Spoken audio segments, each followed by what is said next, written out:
Selamat mendengarkan podcast ini.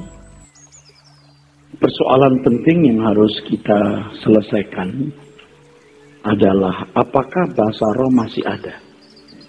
Banyak gereja, bahkan gereja-gereja yang besar, yang memiliki banyak teolog-teolog, ahli-ahli teologia, yang mengatakan bahwa bahasa roh sudah berhenti. Tidak ada lagi atau tidak perlu ada. Jadi jangan heran kalau mereka sama sekali tidak mempraktekkan bahasa roh ini. Nah, pandangan ini muncul karena sikap prejudis, a priori, skeptis, dan negatif terhadap salah satu karunia roh ini, yaitu bahasa roh ini. Kalau seseorang sudah bersikap demikian, maka pemikiran mereka tidak berkembang, saudara.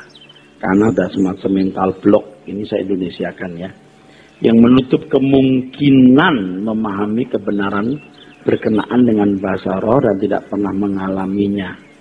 Sebab kalau sudah memandang bahasa roh itu dengan pandangan negatif, pasti mereka tidak bisa mempraktekannya. Saya mengerti bahwa sikap ini dipicu oleh kenyataan banyaknya orang Kristen yang mempraktekkan bahasa roh atau berbahasa roh, tetapi tidak menghasilkan buah-buah roh yang baik. Ya, cukup beralasan, saudara. Cukup beralasan. Bahkan tokoh-tokohnya pun juga didapati berbuat salah. Tokoh-tokoh gereja yang mempraktekkan bahasa roh. Sehingga mereka semacam mendapatkan konfirmasi bahwa bahasa roh tidak perlu ada. Seharusnya hal ini tidak melahirkan kesimpulan demikian, ya saudaraku. Kita harus jujur, ya, juga melihat banyak orang berbahasa roh memiliki kehidupan yang baik di mata Tuhan. Banyak orang yang berbahasa roh hatinya meluap dengan kasih kepada Tuhan dan mengerjakan pekerjaan Tuhan dengan motif yang murni. Jangan hanya melihat yang salah, tapi juga lihatlah yang tidak salah. Mereka yang anti bahasa roh mengutip beberapa ayat Alkitab untuk meneguhkan, untuk firm, membuat teguh pandangan mereka. Tetapi mereka tidak melihat ayat lain yang mendukung kenyataan bahwa bahasa roh itu belum ditiadakan. Tapi karena sikap antipati, sikap resistensi, maka mereka tidak berpikir wajar lagi. Tidak berpikir sehat dan tidak jujur menurut saya. Dan hal ini menunjukkan ketidakdewasaan.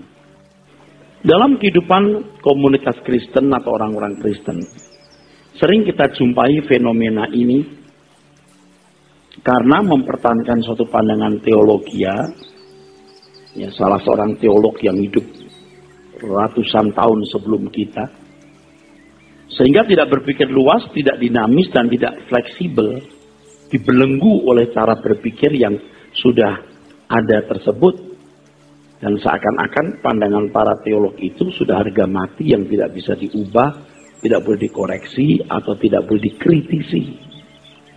Nah, kalau sudah terkungkung oleh pandangan teologi seperti itu, kan orang tidak akan bisa bergerak terus untuk menambah kebenaran yang Alkitab bisa singkapkan. Sebab teologi mereka itu kayak teologi daur ulang. Teologi daur ulang. Padahal dunia ini bergerak terus. Masalah-masalah baru bermunculan. Dan berbagai filosofi fasik hadir dalam kehidupan. Alkitab itu seperti sumur yang tidak pernah kering, yang harus digali terus, saudaraku sekalian. Dan kekayaan Alkitab itu bisa mengantisipasi dunia. Saya menyadari dan sangat menyadari bahwa kalau saya tidak menemukan kebenaran-kebenaran seperti hari ini, saya akan ikut hanyut seperti banyak pendeta atau orang-orang Kristen lain. Saya pasti ikut hanyut, saudaraku. Dan sekarang saya menyadari sekali betapa hebat buah akibat impact dari pencerahan-pencerahan yang saya peroleh tersebut. Betapa hebat impact-nya, betapa hebat dampaknya. Kebenaran-kebenaran yang tidak saya temukan dalam literatur atau dosen yang mengajar saya ketika saya menjadi mahasiswa. Nah, salah satu ayat-ayat andalan mereka yang tidak percaya bahasa Rasul masih ada. Misalnya di 1 Korintus 13 ayat 10. Tetapi jika yang sempurna tiba, maka yang tidak sempurna itu akan lenyap.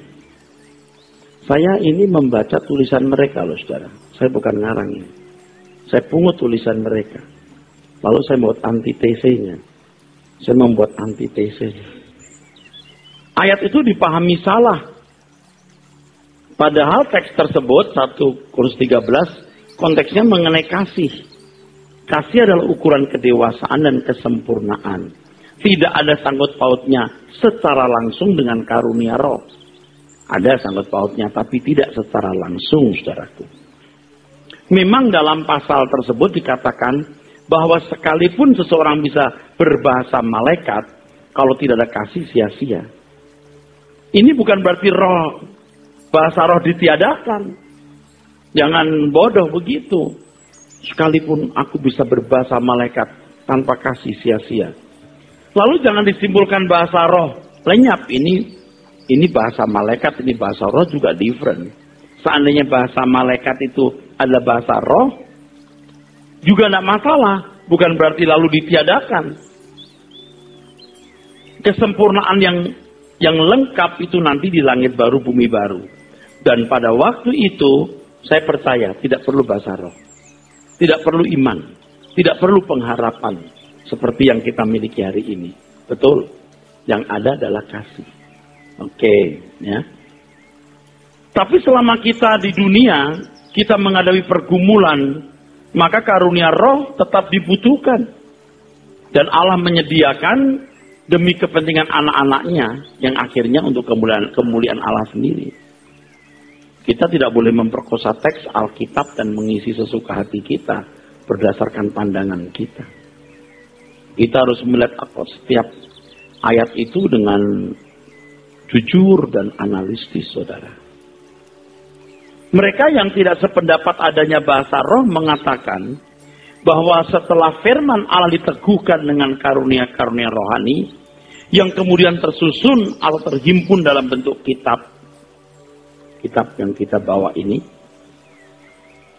maka berakhirlah karunia-karunia rohani. Ini tulisan mereka, saya yang mengutip. Termasuk bahasa lidah atau bahasa roh. Menurut mereka firman Allah sanggup memberi pertumbuhan rohani. Jadi bukan bahasa roh. Kelihatannya benar. Tapi jangan lupa saudaraku sekalian bahwa karunia itu bukan hanya bahasa roh. Karunia itu juga karunia pengetahuan, karunia hikmat, yang sepanjang zaman dibutuhkan, bahkan termasuk mujizat dan kesembuhan ilahi, tetap itu dibutuhkan. Kalau kita memberitakan Injil ke pedalaman, ke wilayah-wilayah yang terbelakang, harus ada karunia mujizat, harus ada kesembuhan, harus ada kata-kata hikmat. Nah, kalau karunia-karunia itu dibutuhkan, tidak pernah ada satu catatan bahwa bahasa roh boleh ditiadakan. Tidak ada. Nah, betapa cerobohnya pandangan yang mengatakan karunia-karunia roh sudah tidak ada lagi, termasuk dalamnya bahasa roh. Ini orang yang kehabisan akal membuat rumusan itu. Tuhan Yesus sendiri menjanjikan adanya bahasa-bahasa baru, ya. Di Markus 16, 15-17. Bahwa tanda-tanda ini akan menyertai orang percaya. Itu tidak bersifat temporer atau sesaat. Selama amanat agung Tuhan Yesus dijalankan, karunia-karunia itu dibutuhkan, termasuk bahasa roh. Jangan karena seseorang tidak memiliki karunia bahasa roh, lalu dengan cepat ia menyimpulkan bahwa bahasa roh tidak ada lagi, atau tidak perlu ada. Ini sangat subjektif. Dan kenyataannya begitu, saudara. Karena tidak mengalami karunia bahasa roh, lalu berkata bahasa roh tidak diperlukan lagi. Dan kalau satu sinode sudah cross merah bahasa roh, ya sudah. Susah sekali untuk menerimanya. Mereka yang tidak setuju adanya bahasa roh juga mencoba mengemukakan argumentasinya bahwa Alkitab menyatakan hanya para rasul yang dapat menumpangkan tangan atas orang Kristen agar mendapat karunia bahasa lidah atau berbahasa roh. Jadi setelah rasul-rasul mati, nggak ada yang tumpang tangan, maka nggak ada bahasa roh lagi. Itu tulisan mereka loh. Saya kutip saja. Pertanyaannya, pernahkah Alkitab mengatakan bahwa setelah para rasul mati, maka karunia bahasa roh ditiadakan? Pernahkah Alkitab mengatakan bahwa penumpangan tangan hanya oleh para rasul? Kesimpulannya sudah salah. Dia punya kesimpulan-kesimpulan yang salah, hasilnya juga jadi naif. Nggak begitu. Dan Anda jangan heran kalau gereja-gereja tertentu begitu anti bahasa roh. Karena argumentasi ini, reason ini, alasan ini, saudara. Dan menurut saya naif sekali, bodoh sekali. Bahasa roh itu memang fenomena real dalam hidup orang Kristen. Aku mengucap syukur kepada Allah bahwa aku berkata-kata dengan bahasa roh lebih daripada kamu semua. Paulus yang bicara. Hal ini menunjukkan bahwa Rasul Paulus berbahasa roh. Tapi kalau aku mengajar, ingat ya, mengajar bukan sebagai jemaat loh. Aku lebih baik menggunakan 5 kata yang bisa dimengerti. Sebagai pengajar, bukan sebagai jemaat. Sebab ada bahasa roh yang menjadi doa setiap individu. Ada bahasa roh yang memang memuat pesan yang harus diterjemahkan. Nah sekarang kalau Paulus sebagai seorang pengajar bahasa roh, tidak ada yang menerjemahkan, ya lebih baik 5 kata yang bisa dimengerti. Jangan ini dikenakan kepada semua orang. Tuh lihat Paulus 5 kata. Itu sebagai pengajar. Periksa ayatnya. Sebagai pengajar. Saya nggak tahu orang kok nggak tahu gitu. Jadi kan jelas. Sebagai pengajar. Aku lebih baik menggunakan 5 kata yang bisa dimengerti. Bukan sebagai jemaat. Lalu Paulus juga berkata, kejarlah karunia-karunia roh itu. Tapi terutama kasih, bernubuat. Kejarlah dioko. Paulus memang menekankan pentingnya memberi karunia untuk nubuat. Tapi bukan berarti bahasa roh diabaikan dan dianggap tidak ada atau tidak perlu ada. Paulus jelas sekali mendorong orang percaya berbahasa roh karena bahasa roh untuk dialog dengan Tuhan. Bahasa roh sangat berguna untuk membangun iman sendiri. Bahasa roh juga berguna membangun jemaat bila ditafsirkan. Nah, saudara, Paulus sendiri juga mengajarkan secara tidak langsung dia berkata, aku berdoa dengan akalku, aku berdoa dengan rohku. Aku mengucap syukur dengan akalku, aku mengucap syukur dengan rohku. Kalau dia menyampaikan ini kan ada satu pesan yang sebenarnya dia sampaikan, saudara. Kamu boleh seperti aku. Paulus kan teladannya, saudara. Paulus kan teladannya.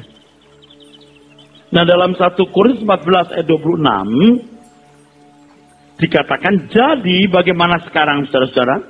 Bila mana kamu berkumpul, hendaklah tiap-tiap orang mempersembahkan sesuatu, yang seorang mazmur, yang lain pengajaran, atau penyataan Allah, atau karunia bahasa roh, atau karunia menafsirkan roh. Paulus sendiri yang menasihati. Ada ya bahasa roh ya. Tapi kalau ada yang berbahasa roh, dan bahasa roh itu memuat pesan atau ilham Roh Kudus, harus diterjemahkan, ditafsirkan. Dan tidak boleh mendominasi orang lain. Dia teriak keras sampai suara orang tenggelam. Dia mau mendominasi. Tidak boleh. Harus giliran. Kita harus mengakui, saudaraku sekalian, bahwa pertemuan bersama orang percaya dalam gereja dewasa ini yang berkualitas sudah semakin pudar. Yang berkualitas artinya ada mazmur, pengajaran, penyataan, karunia bahasa roh, Karena menafsirkan ini berkualitas. Ini sudah hampir tidak ada lagi. Yang ada adalah seremonial. Seremonial yang kaku dan syarat dengan berbagai peraturan. Yang malah menutup kemungkinan atau menutup peluang Roh Kudus bekerja. Lebih rusak lagi kalau diyakini atau dipandang bahwa kebaktian atau liturgi atau misa merupakan ibadah kepada Tuhan. Maka acara misa, acara kebaktian ya, atau liturgi dielaborasi, diwarnai, dibentuk begitu rupa supaya berkualitas tinggi. Padahal bukan pertemuan ini yang menentukan hidup kekristenan kita. Sekarang sudah nyaris nggak ditemukan, saudaraku, ibadah yang berkualitas seperti itu. Sudah hampir nggak ditemukan lagi. Saya juga merasa merasa bersalah juga, saudaraku. Karena kebaktian yang kita jalankan selama ini sebenarnya kurang berkualitas. Ya, kurang. Ini dibutuhkan ini loh, keseriusan gitu. Mengemas satu kebaktian bukan karena susunan acaranya, tapi manusianya hidup tidak bercela. Kecintaan yang tulus kepada Tuhan. Ya, saya rindu pemuda-pemuda sudah mengalami peristiwa itu. Dulu waktu saya masih muda, saya ketua pemuda, saudara. Jadi pada waktu retreat itu ya, retreat di Puncak, itu ya masih muda saya. Ada sekelompok teman-teman yang juga ikut, bukan karena mau ikut, karena kan anggota pemudinya cakep-cakep gitu. Lalu yang muda-muda itu ada yang bawa motor, kita sih naik kendaraannya, naik mobil, mereka naik motor gitu. Nah, kita kebaktian, saudara, itu anak-anak muda laki-laki itu di kamar belakang itu Magadon, Valium, dengan minum soft drink gitu. Di antara anak-anak muda ini yang belum Kristen saya kira, belum. Dia itu ngintip-ngintip gitu, jalan ke depan gitu. Kita lagi depan, kan depan ada halaman gitu, ada pohon-pohon. Dia terjatuh loh. Gitu. Gitu. Kita datang rame-rame. Katanya dilihat cahaya. Dia kafir-fir. Dia termasuk yang, cuman dia belum sampai mabuk sama teman-temannya. Dia gitu. Katanya lihat cahaya, dia jatuh. Nangis terseduh-seduh. Waduh. Kita kan dilawat Roh Kudus nih. Jadi kita doa. Wah. Kita tarik ke tengah, kita doa. Acaranya nggak ada. Yang khotbah ya saya, main puji-pujian ya saya, gitulah saudaraku. Tidak ada pembicara lah gitu. Dulu masih bodoh lah. Dan sangat mistik gitu. Ada kursi satu yang taruh di depan, nggak boleh orang duduk. Saya bilang, ini tempatnya Roh Kudus. Udah gitu kita lagi doa-doa gitu. Terus doakan, itu anak-anak perempuan doakan, blok jatuh gitu. Loh, kenapa jatuh? Kita bawa itu tempat tiduran. Di tempat tidur gini, gitu. Kita pikir kenapa? Udah kita doa lagi, blok jatuh lagi. Lalu kita bawa lagi. Yang jatuh tadi, doa lagi, jatuh lagi. Ternyata rebah-rebah itu sudah ada waktu itu. Rebah, betul-betul rebah. Bukan pura-pura rebah loh. Nggak dipegangin loh. Blok gitu.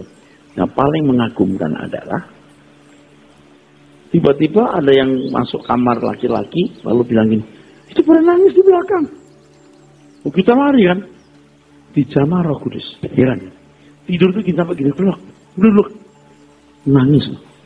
Itu pertobatan luar biasa. Itu ekstrim dan mistik banget gitu. Dan sejak itu mereka jadi di gereja. Di gereja mereka jadinya sejak itu. Nah, waktu saya masih muda itu, 30 tahun lebih kan umur saya masih muda ya. Masih 20-an gitu ya. Waktu itu saya udah mistik, sudah. Udah mistik. Udah mengalami mujizat itu. Mengalami mujizat. Nah, saya rindu ya, pemuda juga bisa mestinya. Tapi waktu itu memang saya rajin berdoa, saudara ya. Memang dari muda saya rajin berdoa. Ya. Udah rajin pagi-pagi bangun sudah berdoa. Gitu. Udah rajin lah pokoknya. Jadi itu urapan Roh Kudus luar biasa, saudara. Luar biasa. Itu pengalaman yang tidak bisa dibuat-buat, saudara. Lalu anak muda kafir ngintip-ngintip jeblek jatuh gimana? Masuk di pura-pura, ini anak-anak gadis. Jadi anggotanya kebanyakan anak gadis. Laki-laki berapa orang, kemudian perempuan. Nggak tahu dulu kenapa laki-laki jarang ke gereja ya. Tapi yang heran tuh yang di dalam itu, di belakang, minum yang valium, magan lagi fly. Bisa dijamah Tuhan. Itu kayak disamber apa gitu mereka. Nah pengalaman seperti ini kan nggak bisa dibuat-buat. Wah, cara-cara kebaktian jadi menarik sekali, saudara. Wah, cara-cara kebaktian jadi bergairah luar biasa. Sekarang acara kebaktian jadi nggak bergairah. Walaupun puji-pujian lompat-lompat, tapi menurut saya kamuflase. Tidak tulus dari hati gitu. Dulu kan lagunya masih seperti, apa ya, kalau roh Allah itu udah baru muncul kali. Lagunya sedikit loh, saudara. Tapi nyanyinya tuh wah bener-bener gitu. Oh, doa itu sungguh-sungguh gitu. Bahasa roh itu. Bahasa roh itu anak-anak muda itu kalau bahasa roh itu. Hebat gitu. Dan bahasa roh itu menggetarkan. Sekarang orang tua bahasa roh aja pusing ya dengarnya. Tapi waktu itu hebat sekali. Lawatan Tuhan. Nah orang yang tidak mengalami begini, para teolog-teolog itu sok tahu. Jadi menilai orang-orang yang berbahasa roh atau punya pengalaman alam roh itu dianggap mengada-ada. Padahal itu benar, yang begitu-begitu ada. Cuman sekarang ini banyak penipuan, banyak imitasi. Jadi ya susah. Saya sih pengen ya saudara, dan saya akan membayarnya harganya untuk bisa menghadirkan hadirat Tuhan di tengah-tengah jemaat itu. Walaupun kebaktian cuma jam 1/4 atau 1,5 jam, tapi hadiratnya dahsyat gitu loh saudara. Ya, hadiratnya dahsyat. Dulu kan saya merintis gereja saudara ya. Kebaktian cuma pakai satu piano, satu WL. Saya main piano, dong, sebisa-bisanya. Habis WL turun saya khotbah. Habis khotbah saya turun, nyanyi saya lagi. Bener-bener loh. Tapi suasana menyenangkan. Dan Anda tahu ya, kalau kita pulang dari kebaktian pisah gitu, rasanya berat gitu. Maunya ngumpul terus. Apalagi kalau pulang retreat kan, kita naik bus kan. Turun di Setiabudi, turun di Karet Tengsin, turun di Martapura. Gitu. Setiap kali turun nyanyi lagu. Sampai bertemu, nangis loh. Wah hebat. Betul, nangis. Sampai bertemu. Itu hebat banget loh, bisa hebat. Makanya walaupun mereka udah berpisah dengan saya, waktu mereka mau nikah nyari saya masih. Bilang Kak Eras, benar saya kan. Kak Eras berkati, langsung nyari saya. Sampai hari ini, kalau mereka ada persoalan juga masih panggil Kak Eras. Cuman sekarang bingung manggil saya. Karena semua panggil Pak, mau Kak, gak enak. Dulu panggilnya Kak Eras, sekarang mau panggil Kak, jadi manggil Pak nih gimana? Roh Kudus itu hidup saudara. Kita sekarang kan sudah pakai logikanya luar biasa ya. Rehoboth ini kan logikanya luar biasa. Sistematika teologi ya kita itu betul-betul nalar banget. Ya. Alam rohnya juga harus dibangun saudara. Nah untuk itu ya, tidak ada cara lain kecuali kita harus tenggelam terus di hadapan Tuhan. Jangan tanya, kesucian hidup itu penting sekali. Teruskan, bahasa roh adalah salah satu karunia roh. Ini berarti bersifat supranatural atau adikodrati. Sebagaimana karunia-karunia yang lain tidak bisa diajarkan, sebab dikaruniakan oleh Roh Kudus, juga karunia bahasa roh adalah keliru, bahkan bisa berkategori sesat. Kalau bahasa roh diajarkan seperti bahasa yang biasa digunakan berkomunikasi antar manusia. Kan di dalam 1 Korintus 14 ayat 2, ini bahasa yang dimengerti oleh Allah dan itu memuat rahasia. Jelas sekali ayatnya. Tapi heran, ada gereja yang mengajarkan bahasa roh kepada anak-anak. Ini bener-bener loh saudara. Apa nggak lihat Alkitab itu matanya tuh? Bener-bener loh, matanya apa nggak baca tuh. Harus diingat, bahasa roh adalah bahasa yang digunakan untuk berdialog dengan Allah. Bahasa roh tidak dapat dipelajari dan dihafalkan. Roh Kudus yang akan mengaruniakan sesuai kehendaknya. Nah, berkenaan dengan bahasa roh, penting untuk dicatat bahwa orang yang mengucapkan bahasa roh, mengucapkannya dalam keadaan sadar.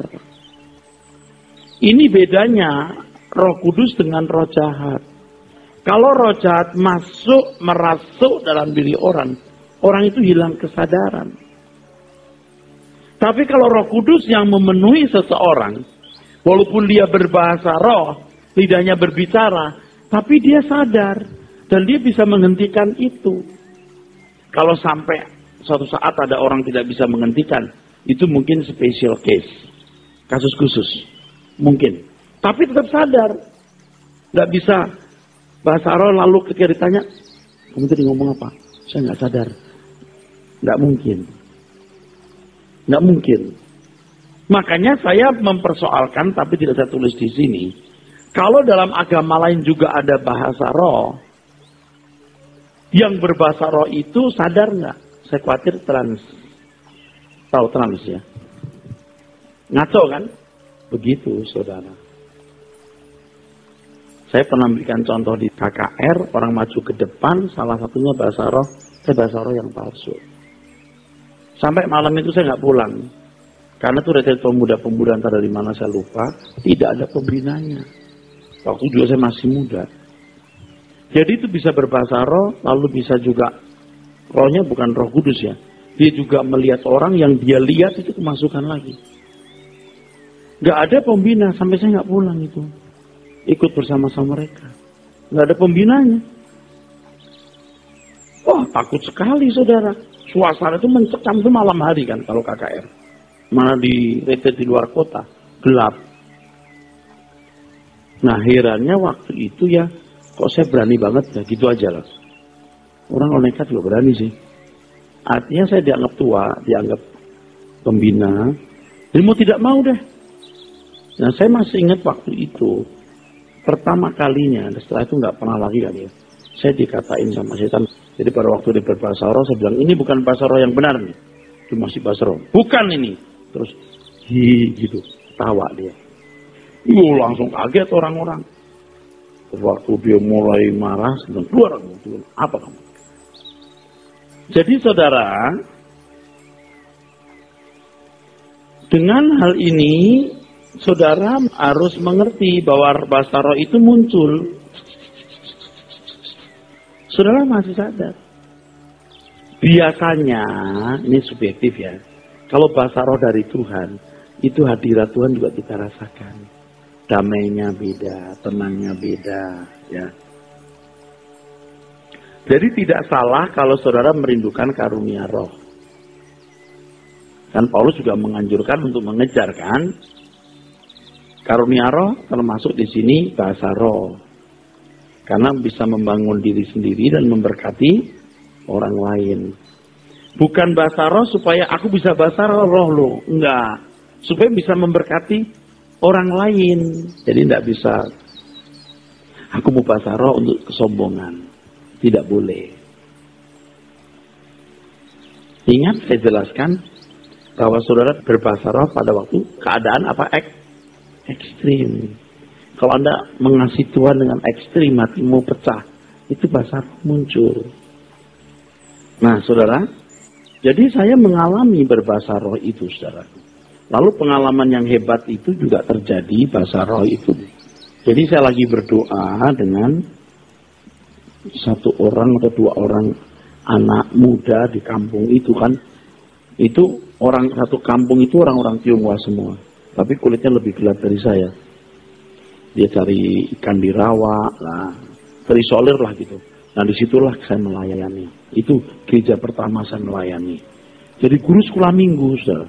Nah jadi guru sekolah minggu pagi. Kalau pagi jam berapa, 7 atau jam 8. Kebaktian umumnya jam 7 malam. Kan mereka pada ke sawah segala macam. Jadi saya nunggu sepanjang itu. Saya nunggunya di kuburan loh. Kan ada kubur besar-besar tuh ya. Saya nunggu di sampai malam tuh. Suka ketiduran gitu. Di situ, kadang-kadang saya nggak makan seharian, karena nggak ada makanan. Itu Tuhan melatih saya luar biasa. Nah kalau sudah sore, mulai deh saya main puji-pujian, terus ada anak saya suruh main gitar, atau saya yang main gitar. Nah pendetanya sering nggak datang. Itu betul-betul bencana, saudara. Udah main, nggak datang-datang. Akhirnya saya khotbah, saudara. Saya belum sekolah kitab, polos, guru sekolah minggu polos, khotbah, saudara. Saya ringkas bukunya Dr. A.L. Senuk, saya ringkas. Waktu doa itu, saya diurapi Roh Kudus, saya berbahasa roh. Asli saya berbahasa roh. Saya tidak tahu bahasa roh. Itu kan dari gereja Protestan saya. Baru saya berbahasa roh. The first time saya bahasa roh itu. Wah, saya nangis terus bahasa roh. Terus gini, ada suara gini, aku mau jadikan kamu dokter rohani. Nah, coba berapa hari pun pendeta kan datang tuh. Ketemu pendeta. Om saya nggak jadi nyelesain SMA. SMA saya belum lulus. Om saya mau sekolah Alkitab aja. Hah? Katanya mau sekolah SMA lulus. Kamu pengen jadi dokter? Nggak Om, saya mau itu aja sekolah Alkitab. Saya masuk lagi ke PGA, pendidikan Guru Agama Kristen. Waktu itu yang masuk sekolah Alkitab itu orang-orang miskin, orang-orang yang menurut saya orang daerah yang terbuang gitu loh. Waktu itu. Nah, saya berbahasa roh pertama di situ dan saya mengambil keputusan jadi pendeta. Itu di situ. Itu the first time saya bahasa roh. Saya nangis. Saya penglihatan salib. Pokoknya ada beberapa penglihatan yang saya dapat. Tuhan bicara, aku menjadikan kamu dokter rohani. Itu yang itu. Nangis. Gimana ya dari orang biasa mau jadi pendeta? Itu goncangannya luar biasa loh. Goncangannya. Tapi ambil keputusan. Itu saya berbahasa roh. Jadi saya berbahasa roh itu bukan karena saya ikut-ikutan. Dulu saya kalau masuk gereja Pentakosta nangis-nangis saya cuma bengong gini. Nggak mau saya berbahasa roh, ikut-ikutan. Tapi itu saya berbahasa roh. Jadi bahasa roh itu benar ada. Coba saudara ya tenggelam dengan Tuhan setiap hari. Dengan hati yang mencintai Tuhan, dengan hati yang patah. Keluar bahasa rohmu. Cuman gini loh, saya berharap Anda itu gini loh. Tidak maksa ya. Bila seseorang memiliki kerinduan yang kuat untuk mengasihi Tuhan dan melayani pekerjaannya, hidupnya ditenggelamkan untuk mencari Tuhan, maka Tuhan akan memberikan berbagai karunia. Bisa juga termasuk bahasa roh. Tapi kalau tidak, jangan maksa. Jangan atur Tuhan. Jangan berkata, Tuhan, aku nggak mau karunia yang lain. Aku bahasa roh aja. Enak loh. Ya sesuai dengan kebutuhan, saudaraku. Jadi, tetapi kita tidak boleh berusaha memaksa dan menyerah kepada kebijaksanaan Tuhan, maksud saya. Jadi kalau saudara hatinya pecah ikut Tuhan, dalam kondisi ekstrim yang kita bangun untuk mencintai Tuhan, itu saudara, Anda akan bisa berbahasa roh. Biar bahasa rohmu itu natural. Jangan, jadi nggak natural nanti. Itu jadi ngawur. Jadi ngawur bahasa rohnya. Jangan, relax aja sampai keluar gitu. Bagus itu. Bagus. Kalau anak bisa kalem gitu, nanti keluar sendiri. Jangan wah kacau. Lagi pula saya mau beritahu ya, karunia bahasa roh itu bukan segalanya. Punya boleh, nggak punya juga nggak apa-apa. Sesuai dengan kehendak Tuhan. Jangan merasa yang bisa berbahasa roh itu berarti lebih rohani atau lebih suci. Enggak. Belum tentu. Nah, oleh karena penyimpangan-penyimpangan dalam penyelenggaraan bahasa roh, maka banyak pihak menolak karunia ini. Bahkan memandangnya sesat. Saya kira kalau saya tidak punya pengalaman itu, saya pasti memandang bahasa roh juga sesat. Karena logika saya lebih maju di perasaan saya. Logis. Kenapa begini, kenapa begitu. Kalau begitu, kenapa begitu. Kalau begini, mesti begini. Logika saya jalan terus. Jangan memaksakan diri untuk berbahasa roh, sebab akhirnya akan terjadi pemalsuan bahasa roh. Nah, pemalsuan ini bisa dua bentuknya. Satu, pemalsuan secara kejiwaan. Kalau orang berbahasa roh terus, Anda ikut-ikutan bisa. Yang kedua, pemalsuan itu dari roh jahat. Itu di luar kesadaran. Kalau orang berbahasa roh lalu nggak sadar, pasti roh jahat. Ada orang yang bisa berbahasa roh, itu bukan bahasa roh yang benar. Itu menurut saya fenomena jiwa saja. Fenomena jiwa, orang lain ngomong, dia ikutin bisa. Itu palsu. Dan yang begini banyak banget sekarang ini, udah banyak banget. Bahkan pendeta besar tuh, kayaknya bukan begitu deh bahasa rohnya. Jadi jangan memaksakan diri, diam aja. Jangan sampai emosi menguasai saudara. Saudara tetap dalam kesadaran. Ya. Waktu Anda berdoa kepada Tuhan, doa ya, haleluya, Tuhan. Kalem aja. Nanti Anda sampai di hati yang pecah. Nggak bisa saya peragakan ya.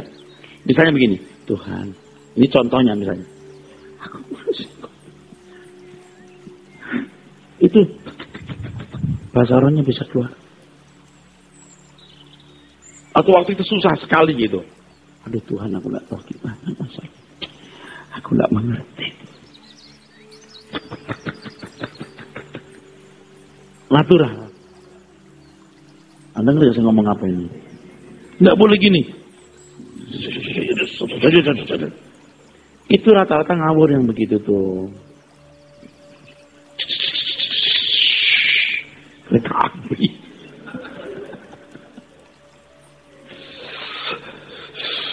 Kepedesan. Aduh, kenapa sih mesti harus pakai begitu ya? Biar natural aja gitu loh. Nah kadang-kadang pertama kali orang berbahasa roh itu kayak orang OKB, tahu kayak baru. Dia norak gitu, ada yang norak. Nah itu mesti dewasa rohani. Tahu maksudnya ya? Terus saya bisa bahasa roh. Terus besoknya paksa diri, nggak boleh. Saya muncul bahasa roh. Saya tuh nggak pernah bahasa roh lagi, lama baru muncul lagi. Sampai kemudian suatu hari kita sudah bisa memiliki. Kalau enggak juga nggak apa-apa. Jangan sengaja kita mau bahasa roh. Mari kita berbahasa roh. Aduh, jadi nggak karu-karuan deh. Nggak usah buru-buru ya. Kebaktian, nggak usah buru-buru, tenang, terus nyembah Tuhan. Bahasa roh harus diselenggarakan dengan rendah hati. Bukan untuk kesombongan. Atau sengaja ditunjukkan kepada orang lain. Dan di gereja sudah biasa itu. Mau ditunjukkan kepada orang lain. Dan Anda tahu, sekalipun itu bahasa roh yang benar, ketika Anda mengucapkan dengan kesombongan, Anda tidak merasakan hadirat Tuhan di situ. Tapi kalau Anda berdoa dengan tulus, bahasa rohmu juga pelan, tidak usah teriak-teriak gitu. Itu hadirat Tuhan bisa melingkupi saudara. Saudara rasa hadirat Tuhan itu. Jangan mau menunjukkan bahwa Anda lebih rohani atau berkarunia supaya dapat dihargai. Ini orang-orang yang kurang percaya diri sendiri. Dan biasanya ya Bapak Ibu, wanita-wanita ibu-ibu yang tertekan hidupnya, yang susah, yang tidak produktif, yang gagal, itu begitu tuh. Dia bahasa rohnya suka di luar kendali. Akhirnya dia tidak jadi berkat bagi orang lain. Jadi kalau kita berdoa di tengah-tengah jemaat, jangan mendominasi suara dan mendominasi yang lain. Kalem aja ya. Kita masih agak kacau-kacau kadang-kadang di sini saudara ya. Kalau di gereja-gereja tertentu itu, waduh kenceng sana, kenceng sini, wow, kayak ini. Apa kayak burung gitu. Kayak pasar burung, cing. Bukan nggak boleh bahasa roh loh. Anda berbahasa roh, tetapi bahasa roh Anda itu hendaknya betul-betul dialog dengan Tuhan. Kalaupun berdiam diri itu bukan begini. Maksudnya adalah tidak mengganggu yang lain. Anda bisa begini. Nah masalahnya gini loh Bapak Ibu. Orang tidak dalam kondisi ekstrim yang tidak perlu roh itu berdoa. Anda paksakan. Akhirnya ngawur. Dengan akal saja. Tapi saat itu pakai roh. Nah kalau di rumah itu kan kita bisa bebas menggunakan itu. Mau nangis, mau teriak gitu. Di sini, di tengah jemaat nggak boleh, nggak bisa. Nggak boleh, nggak bisa. Mau teriak sendiri. Kaget orang sebelahnya. Dan kalau di gereja-gereja tertentu itu dianggap ini. Dianggap itu bener aja gitu. Mari kita berbahasa roh, malah gitu. Lebih konyol lagi begini. Mari kita menyembah Allah dalam roh dan kebenaran. Waduh. Dalam roh dan kebenaran itu bukan berbahasa roh. Kalau semua berbahasa roh. Dan orang-orang yang mau cari perhatian, orang-orang yang kurang perhatian, disitulah mereka mengungkapkan emosi atau perasaan yang tidak sehat itu. Agar rusak itu persekutuan. Apalagi kalau singernya semua ikut-ikut. Waduh. Terus musiknya gini, dulu gini. Dulu ada kan. Yes. Ngerti nggak? Iya. Yes.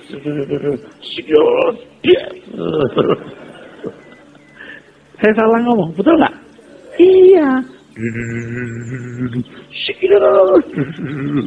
Yes. Apa Tuhan kita begitu nih?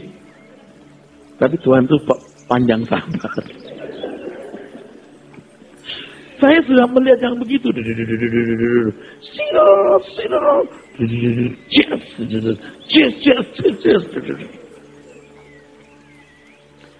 Begitu pemimpinnya diam, terus wus, diam semua. Wah, cocok banget loh. Shoot, langsung gitu.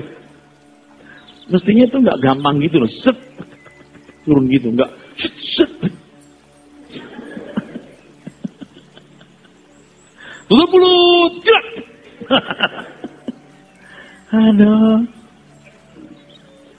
Lalu sengaja pemimpin juga, wah, kencang-kencang dipendek kencang ini. Akhirnya tidak intelek, logika nggak dipakai dengan baik. Anda bisa bayangkan ya kalau pemimpinnya semua juga begitu. Apa maknanya? Nggak ada. Tapi dari kebiasaan akhirnya menciptakan atmosfer tertentu. Ada frekuensi jiwa tertentu, kalau sampai ke sana baru gitu. Itu diciptakan dia sendiri. Jadi begini, waktu orang berdoa, ini frekuensi ini diciptakan sendiri. Oh Tuhan, aku datang kepadamu. Ini loh. Pakailah logika yang baik. Nah, saya belum sempurna, tapi Anda sering dengar saya doa. Bapa dalam surga, Allah Abraham, Ishak dan Yakub, kami bersyukur. Kami boleh berkumpul pada pagi ini. Kalau engkau bertanya apa yang kamu inginkan anakku, kalau aku boleh menjawab Tuhan, aku ingin menjadi seperti engkau. Itu nanti tangis, air mata kita mulai mengalir. Itu kan ada tahapan-tahapannya baru set gitu. Bukan gitu. Mari kita berdoa. Loh, gitu sih. Aduh, ampun deh. Nggak boleh begitu. Itu ngawur. Tetapi jangan terus Anda meremehkan bahasa Allah. Amin.